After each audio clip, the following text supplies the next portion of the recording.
the story of Hazrat Suleman, King Solomon.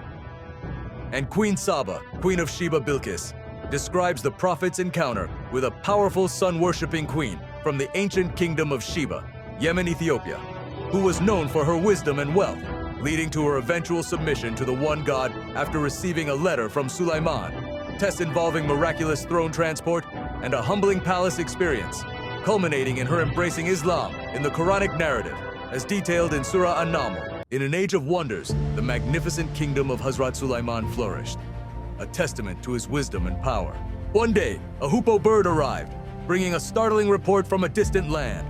The scene then shifts to the opulent kingdom of Sheba, where its powerful queen and her people were found worshipping the sun, not Allah. The letter. Suleman sent a letter via the hoopoe, commanding the queen to stop her idolatry and submit to Allah. After receiving Hazrat Suleman's letter, Queen Balqees consulted her council. Rejecting their call for war, she chose diplomacy, sending a magnificent procession of lavish gifts to gauge the king's intentions. He rejected the gifts, emphasizing that what Allah gave him was far superior to worldly wealth, and warned her of an impending army if she didn't submit.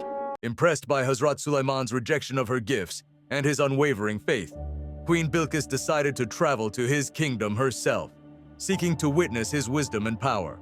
Balqees was known to have a magnificent throne, and one of the jinn offered to Solomon to bring this throne before he could have time to stand up.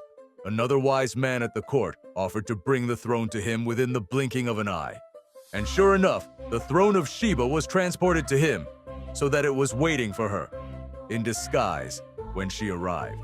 A jinn, or a wise man in some accounts, brought it instantly to his palace, astonishing her. The crystal floor. Suleman then showed her his palace, with a floor of polished crystal that looked like water. Mistaking it for water, she lifted her robe, an act of humility.